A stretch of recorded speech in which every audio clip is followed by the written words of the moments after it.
नमस्कार। Gurugram teacher training college चक 5 बेलों में आपका स्वागत है। हम विविध विद्या वर्ष के अंदर जो शिक्षण शास्त्र विषय है, हालांकि शिक्षण शास्त्र पहले भी हम बात कर चुके हैं कि शिक्षण शास्त्र जो है दोनों के लिए कॉमन होता है, फर्स्ट ईयर के लिए और सेकेंड ईयर के लिए भी।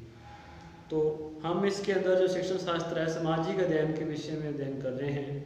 इस सामाजिक अध्ययन को पढ़ाने के लिए एक शिक्षक को क्या क्या गुण होने चाहिए, किन किन बातों का ध्यान रखना चाहिए, किन किन शिक्षण विधियों का उपयोग करना चाहिए, किस प्रकार से पहले से तैयारी करनी चाहिए एक कक्षा में जाने से पहले, इसके बारे में बातचीत कर रहे हैं। तो मेन जो हमारी जो टॉपिक चल रहा है पाठ योजना का, यानी कि पाठ योजना निर्माण कैसे करना है। तो हमने देखा था कि पाठ योजना निर्माण शिक्षक के लिए जो कक्षा से जाने की जो पहले की तैयारी है, यानी कि जो पहले उसको देख लेता है कि हमें क्या करवाना है, क्या उद्देश्य निर्धारित करने हैं या क्या उद्देश्य हैं, पाठ्यक्रम के अंदर किस प्रकार का टॉपिक दिया हुआ है, उसमें कितने कहाँ तक के उद्देश्य निर्धारित किए हुए हैं और हमें किस विषय को, उस प्रकरण को कहाँ तक बच्चों को ज्ञान देना है। क्योंकि ज्ञान तो एक लिमिट या उस कक्षा के अनुसार ही दिया जाएगा, उससे ज़्यादा अधिक ज्ञान देने का प्रयास करेंगे तो वो बच्चों के समझ से बाहर हो जाएगा। तो इस प्रकार से हम पाठ योजना का निर्माण करते हैं। तो पाठ योजना एक व्यवस्थित रूप से योजना बनाई हुई होती है, प्लान की होती है, जैसे कि वो कक्षा के अंदर प्रस्तुत करता है, एक टीचर उसको प्रस्तुत करता है। तो हमने देखा था कि इसके अंदर क्या क्या परिभाषाएं भी देखी थी और परिभाषाओं के अंदर हमने देखा था कि यह एक महत्वपूर्ण बिंदु की एक रूपरेखा होती है, जिसके अंदर अपने कि इन क्रमबद्ध रूप से अध्यापक विद्यार्थियों को उसकी शिक्षा जहाँ ज्ञान देता है, क्रमबद्ध रूप से पहले उसको प्रस्तुतिकरण करना, उस टॉपिक पर पहुँचना, टॉपिक से जोड़ना, प्रस्तुतिकरण करना, फिर उसके अंदर तुलना करना, व्याख्या करना, ये सारी चीज़ें उसके अंदर आती हैं। फिर मूल्यांकन आता है, तो ये सारी चीज़ें उसके अंदर आती हैं। तो हम उसके सोपान के बारे में चर्चा करेंगे कि एक पाठ योजना के कौन कौन से सोपान होते हैं, वो अपने तो उसके बाद में चर्चा करेंगे। सबसे पहले हमने सावधानियां देखी थी। सावधानियों में हमने देखा था कि क्या क्या आवश्यक चीज़ें होनी चाहिए, विषय वस्तु का ज्ञाता होना चाहिए, पूर्व ज्ञान, बच्चों के पूर्व ज्ञान का ज्ञान होना चाहिए, सीखने के सिद्धांतों का ज्ञान होना चाहिए, बालकों की रुचियों का ज्ञान होना चाहिए, शिक्षण विधियों का ज्ञान होना चाहिए, इस प्रकार की बातें। शिक्षण सामग्री का उपयोग कहाँ करना है, कैसे करना है और कौन सी शिक्षण सामग्री उचित रहेगी, इसके बारे में ज्ञान होना चाहिए।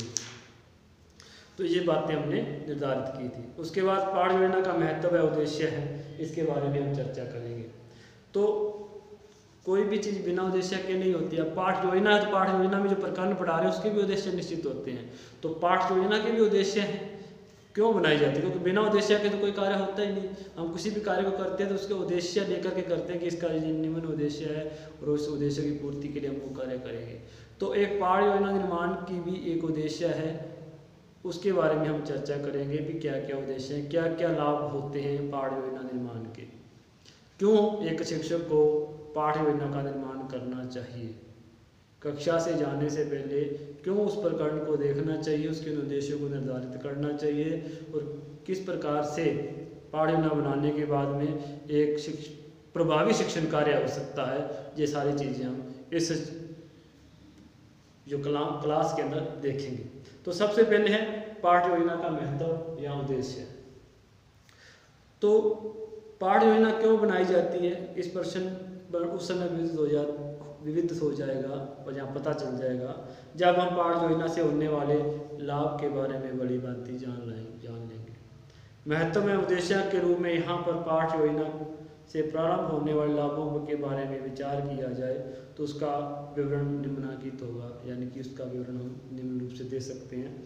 तो इसके में हम सबसे पहला है, क्योंकि पाठ योजना निर्माण करते हैं तो इसके बारे में हम टॉपिक के बारे में पहले देख लेते हैं कि हमें क्या पढ़ाना है, कितना पढ़ाना है, कित तक ज्ञान देना है। शिक्षक को पहले ज्ञात हो जाता है कि ये टॉपिक इस प्रकार का है और मुझे इस प्रकार की समस्या आएंगी और मैं इसका इस प्रकार से सॉल्व करूँगा। बच्चों के ये प्रश्न हो सकते हैं, इन प्रश्नों के बारे में बच्चे भी पूछ सकते हैं। इस प्रकार की बातें जब वो प्री प्लान के अंदर ही आ जाएगी, रिव्यू के रूप में आ जाएगी, तो उसकी समय की बचत भी होगी और शक्ति भी अधिक नहीं लगेगी, यानी कि उस प्रकरण भी निश्चित होगा। क्योंकि पाठ योजना एक निश्चित क्रम में बनी होती है उसके दाएं बाएं नहीं जाया जाता। वो एक निश्चित क्रम के अंदर उसी प्रकार की एक्टिविटी करेगा, उसी प्रकार क्रियाकलाप करेगा। शिक्षक बच्चों से भी प्रश्न पूछेगा, खुद भी बातें करेगा, खुद भी उसकी व्याख्या करेगा, कुछ प्रश्न के उत्तर अपने खुद देगा। वो इस प्रकार से बीच में पहाड़ी योजना के अंदर दो कुछ समांतर टॉपिक आ रहे, उसकी व्याख्या उसको व्यवस्थित भी करेगा, उसका वर्गीकरण करेगा, तुलना करेगा। तो सारी जो चीज़ है वो एक व्यवस्थित क्रम के अंदर निर्धारित होती है। तो इसका मतलब वो शिक्षक उस टॉपिक से आगे पीछे जहाँ इधर उधर नहीं जाएगा। कई बार ऐसा होता है कि यदि हम अनिश्चित रूप से किसी बार कक्षा में जाकर पढ़ाते हैं तो हमें जो मेन टॉपिक होता है उससे कहीं दूर चले जाते हैं, मेन टॉपिक पीछे रह जाता है। हम अपना समय इसी दूसरे बातों के अंदर व्यर्थ कर देते हैं। तो यदि हम पहाड़ी योजना का निर्माण होगा तो एक सीमित समय के लिए सभी जो क्रियाकलाप हैं वो व्यवस्थित रूप से समयबद्ध रूप से होंगे। उनका समय निश्चित होगा कि मुझे प्रस्तावना के अंदर इतना टाइम लेना है, यानी कि मुझे टॉपिक तक जाने के लिए बच्चों से जो नॉर्मल बातें या सामान्य बातें करनी वो इतने समय तक करनी, उसके बाद में आगे अपने पाठ का या प्रकरण का विकास करूँगा। फिर कुछ विकास करने के बाद में उसको व्याख्या करने के बाद बच्चों से भी उसके जवाब लूँगा कि जो टॉपिक मैंने समझाया है, बताया, वो समझ में आ रहा है या नहीं आ रहा। और यदि कम आ रहा है तो हम दोबारा उसको रिपीट या स्पष्टीकरण के रूप में भी कह सकते हैं, कर सकते हैं। तो वो थोड़ी सी चीज़ें उसके अंदर आएंगी। तो उसके बाद में फिर उसका दूसरा टॉपिक है, फिर वही बहुत प्रश्न के अंदर रूप में यदि अपने कुछ चीज़ें इसके अंदर निर्धारित करेंगे, प्रश्न पूछेंगे, फिर अपना मूल्यांकन भी करेंगे अंतिम रूप में। इस प्रकार की बातें उसके अंदर आएगी। तो इसमें क्या करेंगे, सबसे पहला जो टॉपिक आएगा अपना पहला पॉइंट इसका जो उद्देश्य के रूप में है वो है समय एवं शक्ति की बचत।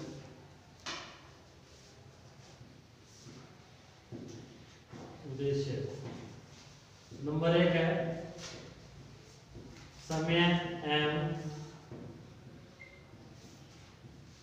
शक्ति की बचत।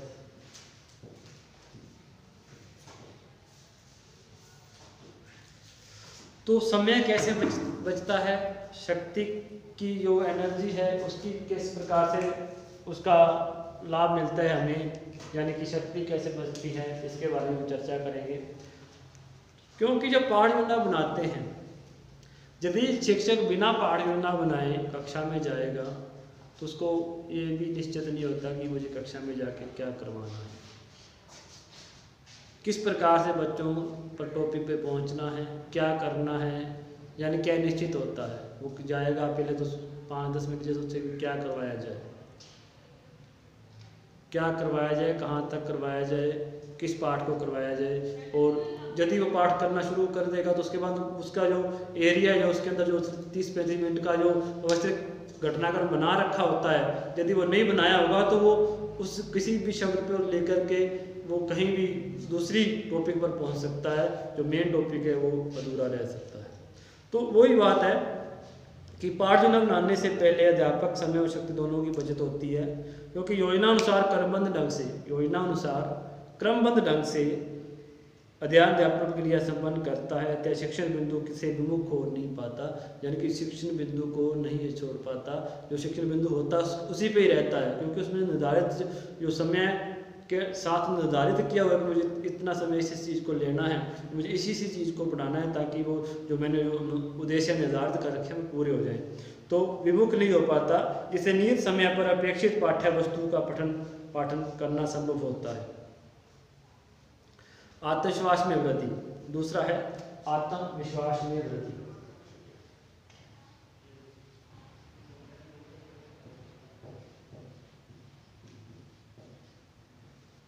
आत्मविश्वास में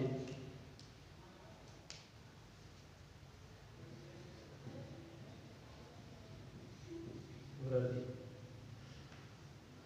आत्मविश्वास में वृद्धि कैसे होती है?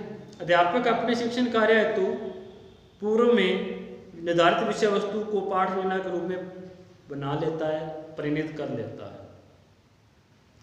उसे यह पता होता है कि कौन सा बिंदु कब पढ़ाया जाना है और किस हद तक पढ़ाया जाना है, कितना ज्ञान उसको उस बिंदु तक का देना है।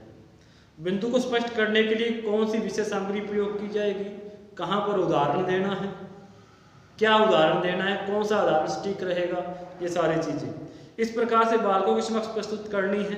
कहाँ पर क्या समस्या उत्पन्न हो सकती है, उसका समाधान किस प्रकार से करना है, उस सभी तथ्यों को जो भली भांति अवगत हो जाता है, जिससे उसके आत्मविश्वास में वृद्धि होती है। क्योंकि उसने पहले से देख लिया है कि मुझे ये टॉपिक में पढ़ना है, पढ़ाना है, और पढ़ाते वक्त इस प्रकार की समस्या आएंगी, मुझे इसको किस प्रकार से हल करना है, कौन सी शिक्षण विधि का उपयोग करना है जो उपयुक्त रहेगी, सब कुछ जब डिसाइड हो जाएगा, पहले से निश्चित हो जाएगा, तो एक उसके अंदर आत्मविश्वास आ जाएगा कि मुझे इस काम को करने में कोई दिक्कत नहीं आएगी। मैं बच्चों को प्रभावी रूप से इस टॉपिक को समझा सकता हूँ, और मेरे को इतनी सामर्थ्य है कि मैं इस टॉपिक को पढ़ाने के बाद में बच्चे के अंदर इस प्रकार का परिवर्तन हो जाएगा, व्यवहारगत परिवर्तन हो जाएगा, बच्चा इस ज्ञान को पूर्ण रूप से सीख लेगा। तो ये आत्मविश्वास में वृद्धि होती है। नंबर 3 है पाठ्यक्रम को आसानी से पूर्ण होना संभव। पाठ्यक्रम का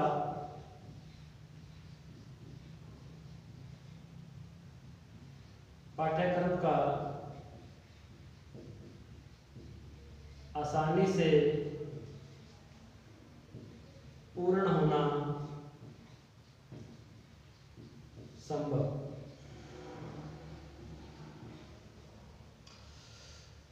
अब इसमें पाठ्यक्रम देखो, जो भी पाठ्यक्रम इकाई पूरे वार्षिक का एक पाठ्यक्रम होता है, उस पाठ्यक्रम की एक वार्षिक योजना बनाई जाती है कि हमें इतने कार्यदिवस मिलेंगे इस वर्ष में, इतने कार्यदिवसों के अंदर इस प्रकार का पाठ्यक्रम पूरा करना है, और उस पाठ्यक्रम के लिए पूर्ण करने के लिए जो भी पाठ दिए हुए हैं या इकाइयाँ दी हुई, क्योंकि वार्षिक योजना है तो वार्षिक योजना को इकाई योजना में बांट लेते हैं उद्देश्यों के आधार पर।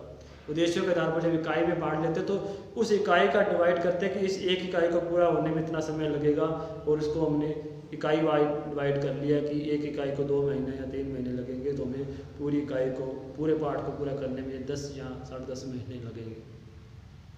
तो उस इकाई है वार्षिक योजना को इकाई योजना में डिवाइड कर लिया, इकाई योजना को फिर पाठ योजना में डिवाइड करके पाठ योजना बना करके प्रतिदिन जो कार्य किया जाता है उसके अंदर जब हम समय समय पर कार्य करेंगे, निश्चित रूप से समय पर कार्य करेंगे, निश्चित व्यवस्थित विधियों के द्वारा करेंगे, तो वो पाठ्यक्रम समय पर पूरा हो जाएगा। यदि हम अव्यवस्थित रूप से कार्य करेंगे, किसी पाठ को तो हमने 7 दिन में पूरा किया है, कोई पाठ 2 दिन में पूरा होने वाला तो उसको 10 दिन लगा दिए, और 10 दिन बाद पूरा होने को हमने कुछ इस प्रकार से किया कि वो पूरा तो महीने भर में पूरा हुआ, और फिर भी वो समझ में नहीं आया। कुछ इस प्रकार की विधियाँ उपयोग कर ले जिससे कि वो काम जो पाठ्यक्रम बहुत लंबा हो गया, ये सारी चीज़ें व्यवस्थित होती हैं। तो एक जब हम व्यवस्थित रूप से योजना अनुसार सीढ़ी दर सीढ़ी बढ़ते हैं, यानी कि पाठ योजना प्रत्येक दिन पाठ योजना का निर्माण करते हैं, समय के अनुसार चलते हैं, तो जो पूरा पाठ्यक्रम है वो आसानी से पूरा हो जाता है। तो अध्यापक प्रतिदिन पाठ योजना का निर्माण कक्षा में अध्ययन अध्यापन के लिए करता है, और योजना अनुसार सीढ़ी दर सीढ़ी यानी कि स्टेप बाय स्टेप आगे बढ़ता जाता है, और जिससे निर्धारित समय पर नियत पाठ्यक्रम आसानी से पूर्ण किया जाना संभव होता है। योजना के बाद में अध्यापक कक्षा में जाकर यह तय नहीं कर पाता कि क्या पढ़ाना है, कैसे पढ़ाना है, कितना पढ़ाना है, ये सारी बातें इसके अंदर अनिश्चित रूप से आ जाती हैं। फिर है नंबर 4 उद्देश्यों की स्पष्टता।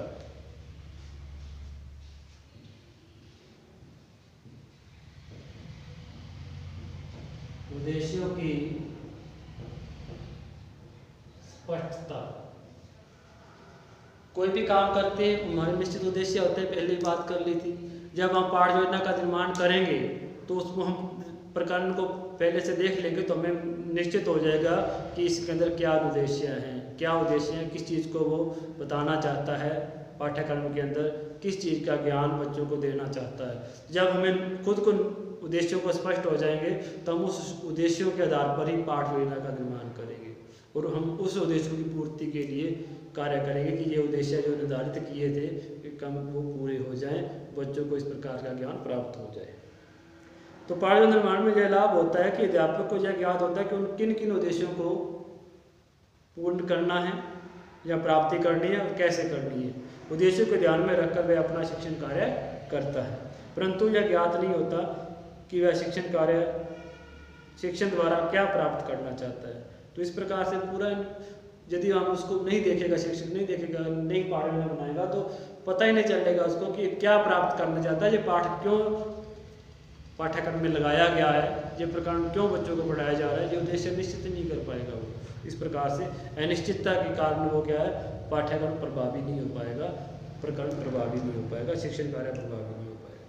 दूसरी तरफ आगे है सजीव एवं सरस वातावरण बनाने में सहायक। सजीव एवं सरस वातावरण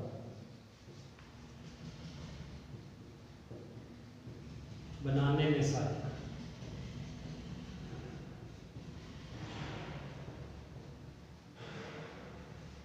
देखो जब हम पाठ योजना बना करके चलेंगे तो पाठ योजना में सारे बिंदुओं का अध्ययन किया जाएगा, सारे बिंदु निर्धारित होंगे कि शिक्षक कैसे पढ़ाएगा, क्या करना है, बच्चों को साथ लेकर कैसे चलना है, बच्चों से किस प्रकार से अंत्यक्रिया करनी है। जैसे कि हमने एक छात्र बीएड की ट्रेनिंग में है कि सूक्ष्म शिक्षण के अंदर अंत्यक्रिया जो कौशल आता है अंत्यक्रिया के अंदर कि बच्चों से आपस में अंत्यक्रिया, शिक्षक छात्र की अंत्यक्रिया, छात्र छात्र की अंत्यक्रिया करूँगी, तो कहाँ पर वो बच्चे क्रियाशील रहेंगे, अंत्यक्रिया करेंगे, ये सारी चीज़ें उसमें निर्धारित होती हैं। तो जिसके कारण कि उस वातावरण सजीव बन जाता है, सरस बन जाता है, क्योंकि दोनों चीज़ें क्रियाशील रहती हैं, अध्यापक भी क्रियाशील रहता है, छात्र भी क्रियाशील रहते हैं। नहीं तो कई बार ऐसा होता है कि अध्यापक बोल रहा है और छात्र केवल श्रोता बनकर रह जाते हैं, वो पूरा ध्यान उसमें दे नहीं पाते, तो ये चीज़ें रह जाती हैं। तो पाठ योजना बनाते में अध्यापक बालक की रुचि का ध्यान रखता है, क्षमता का ध्यान रखता है, वही रुचि का यानी कि अंत्यक्रिया का हो गया। तो जो कहता व्यक्तिगत भिन्नता का भी ध्यान रखता है, कुछ चीज़ें सरल डालता है, जैसे कोई मान लो सामान्य जो बालक हैं, सामान्य से निम्न स्तर के बालक हैं, उनके लिए भी कुछ ऐसे प्रश्न होते हैं जो आसानी से प्रश्न होते हैं जो दे सके उत्तर, जिससे कि उनका आत्मविश्वास बढ़े, पुनर्मन दिया जा सके उनको, ये चीज़ें। विविध प्रकार के शिक्षण अधिगम प्रक्रिया रखता है, सहभागिता बढ़ती है, वातावरण जो कक्षा का है वो सजीव और सरस बन जाता है, जिससे कि जो छात्र है वो भी उस पाठ को ग्रहण करने में उत्सुक हो जाते हैं, अध्यापक के साथ पूर्ण तरह से सहभागिता सुनिश्चित करते हैं। नेक्स्ट बिंदु है विषय सामग्री का उपयुक्त चयन।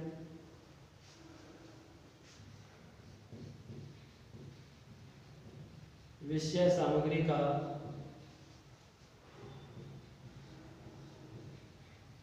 उपयुक्त चयन।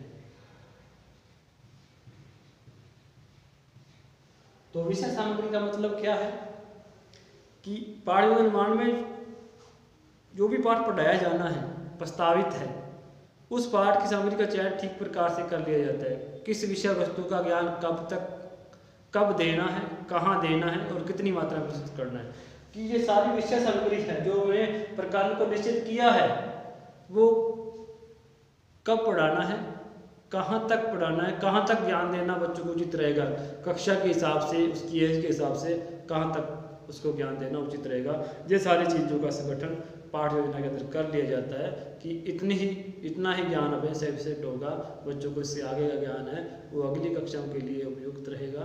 तो इस प्रकार की जो क्योंकि कई बार ऐसा होता है पाठ्य सामग्री के मिलती जुलती जो उदाहरण वगैरह दिए जाते हैं या कुछ इस प्रकार के अन्य घटनाक्रम बताया जाता है, जो उसको भी निश्चित करना होता है कि हमें किस प्रकार के उदाहरण देने और कितनी जो विषय वस्तु है उसको बताना है, ताकि बच्चों को समझ में आ सके, उसके लेवल के अकॉर्डिंग हो, उससे लेवल से बाहर न हो, उसके जो एज का स्तर है या उसकी बुद्धि लब्धि का स्तर है उससे बाहर की बातें न हो। ये सारी चीज़ों का ध्यान उसके अंदर रख लिया जाता है और ये सारी चीज़ों का निर्धारण पूर्ण पाठ योजना के अंदर कर लिया जाता है, जिससे कि एक प्रभावी पाठ योजना का निर्माण होता है और बच्चे उसको उत्सुक रूप से सीखते हैं या उसको ग्रहण करते हैं। फिर है उचित प्रस्तुतिकरण में सहायक। उचित प्रस्तुतिकरण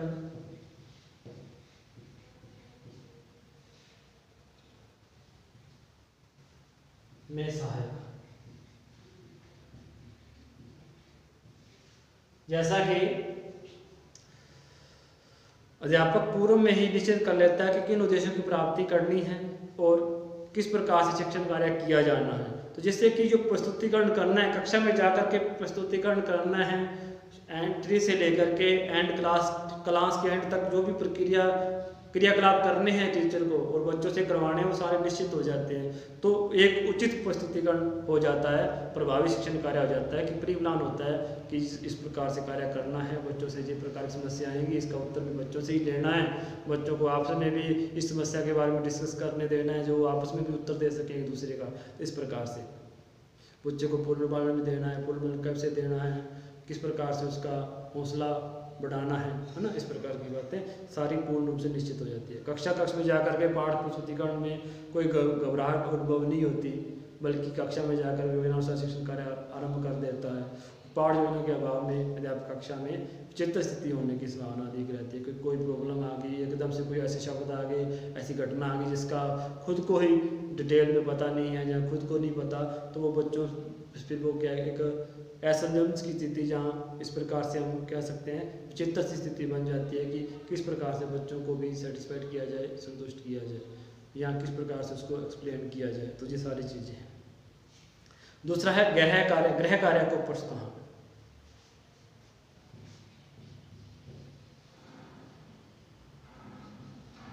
गृह कार्य को प्रोत्साहन।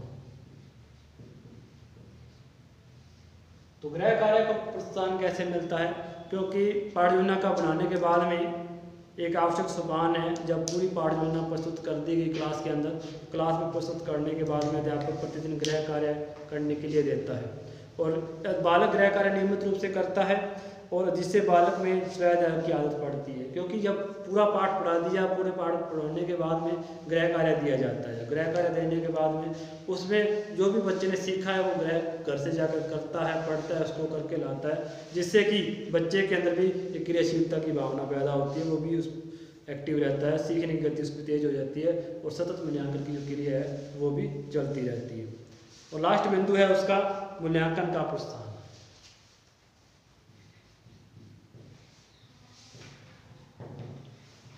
मूल्यांकन को प्रोत्साहन। तो मूल्यांकन को प्रोत्साहन कैसे मिलता है? तो पाठ निर्माण में मूल्यांकन अपना महत्व है, क्योंकि अंत में मूल्यांकन किया जाता है कि जो हमने पढ़ाया है, छोटे छोटे प्रश्न पूछ करके कुछ इस प्रकार से बच्चों को खड़ा करके ब्लैक बोर्ड पर भी काम करवा सकते हैं कि आप उसके उत्तर दीजिए। इस प्रकार से मूल्यांकन में कसौटी परखा जाता है, बच्चों को मूल्यांकन कसौटी में परखा जाता है। तो अध्यापक प्रतिदिन योजना अनुसार अध्यापक का मूल्यांकन में आश्वस्त होता है कि जो शिक्षण कार्य करवाया है वो कितना लाभदायक हुआ है, कितना बच्चों ने सीखा है, किस सीमा तक प्रभावपूर्ण है, कहाँ तक उसे शिक्षण कला में परिवर्तन करना है। क्योंकि मूल्यांकन किया जाता है, मूल्यांकन करने के बाद में यदि कोई शिक्षण विधि में परिवर्तन करना है, कला में परिवर्तन करना है, तो वो किया जाता है।